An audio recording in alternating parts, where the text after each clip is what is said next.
Saudações a todos, sejam todos bem-vindos ao segundo capítulo da nossa formação de Contabilidade e Fiscalidade Angolana. Hoje, quem fala para vocês é o formador Ailton Luiz Mendes, formado em Gestão e Administração de Empresa e técnico de Contabilidade. No primeiro módulo, nós falamos propriamente sobre uma introdução à contabilidade, onde nós falamos que falar de contabilidade é falar do patrimônio das empresas. Ou seja, nós falamos que falar de contabilidade, que a contabilidade é a ciência que estuda o patrimônio das empresas. Onde nós também falamos que o patrimônio é o conjunto de bens e direitos devidamente valorizados pertencentes a uma determinada entidade. Onde nós vimos que a fórmula do patrimônio que é igual a quê? A bens mais os direitos menos as obrigações. Onde nós dissemos que é impossível um ser humano ter 10, 2, 5, 8 patrimônio. Onde nós dissemos que se eu possuir 4 carros, todos esses 4 carros fazem parte do meu patrimônio. Onde falamos que falar de patrimônio é falar de bens, é falar dos direitos e é falar também das obrigações. Onde os bens e os direitos fazem parte do meu ativo e as obrigações fazem parte propriamente do passivo de uma determinada entidade ou pessoa. Para hoje, para o segundo módulo, o nosso tema principal é estudo da conta, onde falar de estudo de conta, propriamente, o que é uma conta? Conta é um conjunto de elementos patrimoniais com características semelhantes ou comum expressos por unidade monetária. Falar de conta é falar de um conjunto de elementos patrimoniais expressos em dinheiro. Para você que é moçambicano ou brasileiro, que também está assistindo à nossa formação, hoje nós vamos falar propriamente sobre o estudo de conta do Plano Geral de Contabilidade angolano, ok? Porque nós aprendemos que o Plano Geral de Contabilidade vigora de país a país. Cada país tem as suas contas, ok? Mas a contabilidade em si é única para todos. As contas classificam-se em as contas do ativo, ok? Temos também as contas do passivo, ok? Temos as contas de proveitos, temos as contas de custos e as contas de resultados. Ou seja, as contas classificam-se em 5 principais critérios, que são os primeiros critérios do ativo, os critérios do passivo, os critérios dos proveitos, os critérios dos custos e, por último, o critério dos resultados. Características de uma determinada conta. Toda conta tem 3 características principais. A primeira característica é propriamente a titularidade. Toda conta deve ter um título. E segundo vem a homogeneidade, onde nós falamos que cada conta deve conter elementos patrimoniais, ok? Que fazem parte da mesma conta. Onde, por último, temos a integridade. Onde falar de integridade é onde nós devemos integrar propriamente todos os elementos patrimoniais que fazem parte da mesma conta, ok? Onde falar de homogeneidade é falar de todos os elementos patrimoniais que nós vamos enquadrar em uma determinada conta, os elementos que têm características que é comum. Muita gente confunde homogeneidade com integridade. A homogeneidade tem a ver com nós colocar todos os elementos patrimoniais que têm a mesma característica em uma conta. E a integridade também tem a ver propriamente com entregar elementos da mesma conta na sua mesma conta. Ok? Falar de classes do ativo.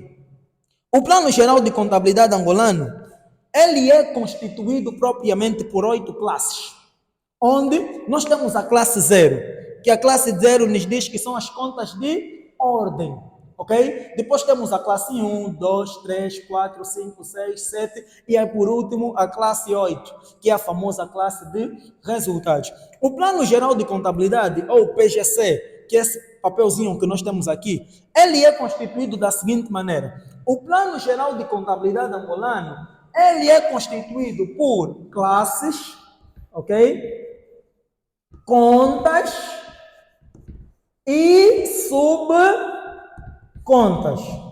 Deste jeito é que é constituído o Plano Geral de Contabilidade angolano. Por exemplo, classe. Vamos começar com a classe 1. Onde na classe 1 nos diz o seguinte: meios fixos e investimento. Muita gente já tem chamado até classe dos imobilizados, ok? Classe 1, onde temos os meios fixos e investimentos. Nesta mesma classe 1, O que é que nós temos propriamente? Já falamos da classe. Quais são as contas que fazem parte da classe 1? Temos aqui a primeira conta, conta número 11, que nos diz o quê? Imobilizações corpóreas. Ok? 11 ponto, imobilizações corpóreas. Nós dissemos, ok, que o plano geral de contabilidade está constituído por classes, conta e subcontas. Já temos aqui classe 1, já temos aqui conta 11. Qual é propriamente a nossa subconta, formadora Ailton? A nossa subconta é, por exemplo, a 11.1, que diz terrenos e recursos naturais. 11.1, terrenos e recursos naturais. Ou seja, o terrenos e recursos naturais faz parte da conta 11 da classe 1. Terrenos e recursos naturais faz parte propriamente da subconta da conta 11 da classe 1. Uma natureza especial das contas.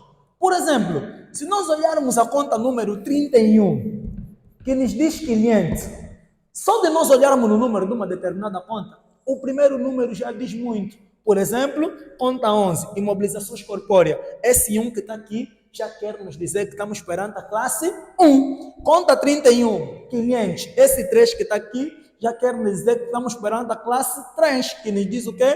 Terceiros. Ok? Continuando, vamos começar a falar da constituição do Plano Geral de Contabilidade. Vamos começar com a classe 1. A classe 1, que é a classe de meios fixos e investimentos. Falar da classe 1 é falar de todos os elementos patrimoniais que tenham permanência superior a 1 ano dentro da nossa empresa. Conforme eu disse há pouquinho, a classe 1, hoje em dia, muita gente já sabe, já chama classe dos imobilizados. Ok? Classe 2, existência. Falar de existência, estamos a falar de todos os ativos que compõem uma determinada empresa, mas que têm permanência inferior a 1 ano na empresa. Por exemplo, as nossas mercadorias. A empresa, quando tem uma determinada mercadoria, o objetivo principal da empresa não é permanecer com essa mercadoria durante muito tempo, mas sim vender essa aqui, mercadoria.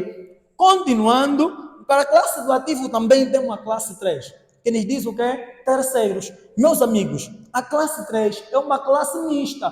Por que a classe 3 é uma classe mista? Porque a classe 3 fazem parte elementos do ativo e também fazem parte dos elementos do passivo, ok? Por esse motivo é que nós consideramos a classe 3 como uma classe que? Mista, ok? Por exemplo, a conta número 31, clientes, é um elemento patrimonial que faz parte da classe dos ativos, porque ele faz parte da classe 3. Mas, se nós irmos olhar, ok? Se nós irmos olhar a classe número 34, por exemplo, a classe Estado é passivo, também faz parte da classe 3. Se nós irmos olhar os fornecedores, que são aquelas pessoas que nos fornecem mercadoria, também é passivo, também faz parte da classe 3. Então, meus amigos, temos que prestar bastante atenção na classe 3, por ser uma classe que é mista, onde encontramos elementos do ativo e também onde encontramos elementos do passivo. Também temos a classe 4, que nos diz o seguinte: meios monetários. Falar de meios monetários, estamos a falar propriamente de dinheiro. Estamos a falar também daqueles ativos exigíveis que tenham permanência inferior a 1 ano em nossa empresa. Por exemplo, o caixa, o depósito à ordem, depósito bancário e os outros elementos que compõem a classe número 4. Meus amigos, da classe 1 até a classe 4 são as classes que compõem as contas do ativo. A classe número 3 é a conta que compõe os elementos do passivo. Ok? Contas do passivo. Classe 3, terceiro. Terceiro são todas as pessoas que a empresa tem dívida. O terceiro, no valor do patrimônio, representam as nossas obrigações. Tudo aquilo que a empresa tem obrigação de pagar dívida faz parte dos nossos terceiros. Eu, como empresa, não paguei uma determinada dívida, ok? Com o meu fornecedor é um terceiro para mim. O Estado, o pessoal, ok? São as contas que fazem parte da classe dos terceiros, ok? Então, as contas do passivo, estamos a dizer propriamente da classe 3, que são as contas a pagar. Tudo aquilo que a empresa deve pagar para terceiro faz parte da classe número 3. Aqui falamos da classe 1, classe 2, classe 3, classe 4, mas não tocamos propriamente sobre a classe 5. A classe 5 é propriamente a classe do capital próprio, onde nós encontramos o capital social, que é o dinheiro que os sócios iniciaram as suas atividades na empresa, onde nós encontramos as reservas, ok? Onde as reservas podem ser livres, quando as reservas são livres, quando encontram-se representadas aonde? No balanço patrimoniais, e as reservas legais, quando não encontram-se representadas no balanço patrimonial de uma determinada empresa. Agora, temos também a classe número 6. Falamos da classe 1, 4, agora o formador tocou na classe número 5. Formador, a classe, nós no início falamos que o plano geral de contabilidade é constituído por 8 classes. Sim, já falamos de 5. E tem uma classe muito famosa que é a classe 6, que é a famosa classe dos proveitos. Proveitos são aumentos nos benefícios econômicos durante o período de melhorias de ativo ou diminuição de passivo, que resultam ao aumento do capital próprio. Quando estamos a falar de proveito, estamos a falar de benefícios que? Econômicos. Os proveitos beneficiam economicamente a nossa empresa com melhoria de quê? Os proveitos melhoram os nossos ativos e diminuem os nossos quê? Passivos. Eles melhoram o nosso ativo e diminuem as nossas dívidas, ok? Ou que resultam em aumentos propriamente de quê? De nossos capitais próprios. Por exemplo, de um proveito a venda de uma determinada mercadoria. Nós, quando vendemos uma mercadoria, temos propriamente aí um proveito pela venda da nossa mercadoria. Os proveitos fazem parte propriamente da classe 6. Também temos a classe 7, que é a famosa classe dos custos.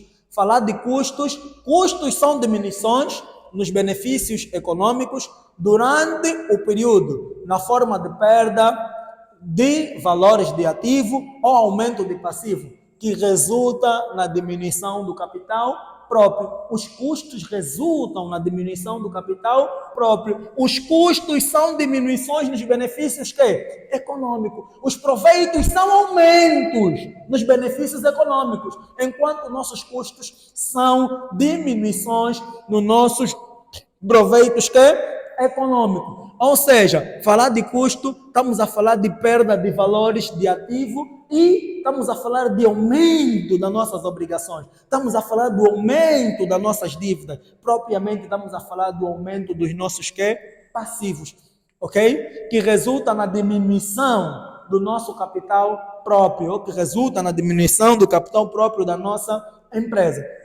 Continuando, nós quando temos as contas de proveito e temos as contas de custos, nós queremos saber se a nossa empresa tem lucros ou se a nossa empresa tem prejuízo. Meus amigos, tanto as contas de proveito como as contas de custos são contas sem os seus saldos iniciais, porque são contas que as empresas têm ao decorrer da sua atividade, ok? Não são contas que a empresa já começa com eles, não, mas são contas que a empresa obtém durante a sua atividade econômica.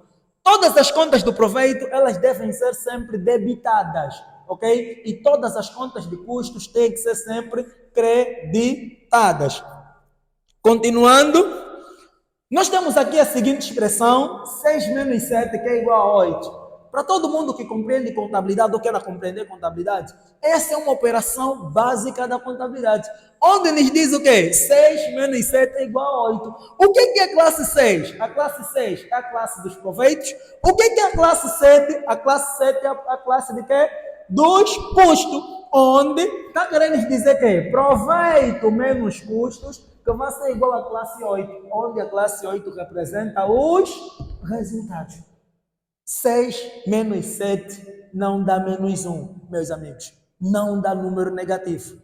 Para a contabilidade dá igual a 8, que é proveito menos custos, que vai dar igual a resultados. Regra de movimentação das contas. Para continuar, nós aqui temos a regra de movimentação das contas. As contas do ativo debitam-se pelos seus saldos iniciais mais o aumento ou entrada e creditam-se pelas suas diminuições ou saída. Essa é a regra de movimentação das contas para as contas do ativo. Por exemplo,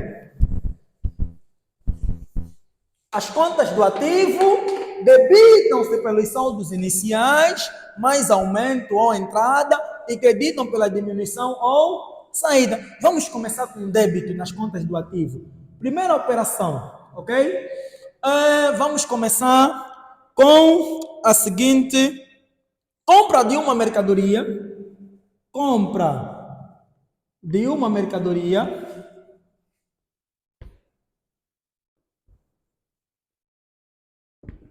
no valor, compra de uma mercadoria a pronto pagamento no valor de 25 mil kwanzas. Nós aqui acabamos de dizer que as contas do ativo debitam-se pelos saldos iniciais mais aumento ou entrada e creditam-se pelas diminuições ou saída. Meus amigos, o que é uma compra a pronto pagamento? A pronto pagamento estamos a dizer que foi uma compra a dinheiro o quê? À mão. Quais são as contas que nós vamos movimentar? Vamos movimentar a conta 21.2, ok? Vamos movimentar a conta 21.2, que nos diz o quê? A conta 21 que é compra, ponto 2 que é mercadorias, ok? E também vamos movimentar a conta número 45 que nos diz o que é caixa. O que houve nessa empresa? Compra de uma mercadoria a pronto pagamento no valor de 25 mil kwanzas, onde as contas do ativo debitam-se pelas suas entradas ou saldos iniciais ou aumento. O que aconteceu nessa empresa? Entrou mercadoria, porque nós compramos o quê? Mercadoria, ok? Entrou uma mercadoria no valor de quanto? 25 mil kwanzas. Operação número 1, ok? Certo. E onde é que saiu esses 25 mil kwanzas? Nós dizemos que foi a pronto pagamento. O que acontece com a conta do ativo? Creditam-se pelas suas diminuições ou saída. Saiu o dinheiro no caixa da empresa, avaliado em 25 mil kwanzas. Operação número 1. Meus amigos, o Lucas Paciolo sempre dizia o seguinte: todo débito é equivalente propriamente a um crédito. Ou seja, houve um aumento de mercadorias na empresa, débito, e houve uma diminuição de dinheiro na empresa, porque a empresa pagou a pronto pagamento, débito e crédito. Agora vamos passar para a conta do passivo. As contas do passivo debitam-se pelas suas diminuições ou saída e creditam-se pelos saldos iniciais mais aumento ou entrada de quê? De dívidas, ok? Um exemplo de um exercício sobre a conta do passivo: compra de mercadoria, ok? A prazo, vamos utilizar aqui o a prazo, ok? Compra de mercadoria a prazo no valor de 25 mil kwanzas. Meus amigos, não se esqueçam, as contas do passivo são o quê? O contrário das contas do ativo. Onde, na conta do ativo, debitam-se pelo saldo inicial mais aumento, aqui já é o contrário. As contas do passivo creditam-se pelo saldo inicial mais aumento. E assim, vice-versa. Okay? O que temos no débito no ativo, temos no crédito no passivo. O que temos no crédito no passivo, temos de débito no ativo, ok? Agora nós aqui temos um exemplo das contas do passivo. Compra de uma mercadoria a prazo no valor de 25 mil kwanzas. Vamos movimentar a conta 21.2 novamente, que é a compra, ok? Entrou uma determinada mercadoria na empresa no valor de 25 mil kwanzas, ok? E agora, onde é que vai se acreditar isso? Isso vai se acreditar propriamente na conta número 32, que são os nossos quê? Fornecedores. Formador, por que nós estamos aí a acreditar na conta fornecedor? Porque nós fizemos uma compra a prazo, ok? A compra a prazo é aquele tipo de compra que nós recebemos no fornecedor e depois ou posteriormente nós iremos de pagar esta compra de mercadoria. Então, propriamente, ok? Então, propriamente, vamos creditar aqui os 25 mil kwanzas, operação número 2. Onde esses 25 mil kwanzas que nós temos aqui, meu amigo, as contas do passivo creditam-se pelos aumentos ou entrada de uma dívida. Isto quer dizer débito, porque entrou mercadoria para nós. E nesse momento nós aqui temos crédito de 25 mil kwanzas, porque estamos a dever o quê? 25 mil kwanzas aos fornecedores. As contas do passivo, quando estão creditadas, são sinônimo de dívida que a empresa tem perante a terceiros. Por exemplo, se nós dissermos agora, a empresa pagou 10 mil kwanzas para diminuição da dívida ao fornecedor. Ok, a empresa pagou 10 mil kwanzas. Aqui temos o que? Débito, crédito, ok? Temos aqui o caixa, ok? Saiu do nosso caixa da nossa empresa quanto? 10 mil kwanzas, ok? Operação número 2. Para pagar a dívida que nós temos com quem? Com o nosso quê? Fornecedor, que vamos debitar 10 mil kwanzas. Operação número 2. Formador, por que nós debitamos aqui nos fornecedores e creditamos no caixa? Nós creditamos no caixa porque saiu o dinheiro no caixa da empresa. E nós debitamos aqui no fornecedor porque propriamente as contas do passivo debitam-se pelas suas diminuições ou saída. Isso quer dizer que nós primeiro estávamos a dever ao fornecedor 25 mil kwanzas, mas nós diminuímos a nossa dívida que nós tínhamos com o fornecedor de 25 mil kwanzas para propriamente 10 mil kwanzas.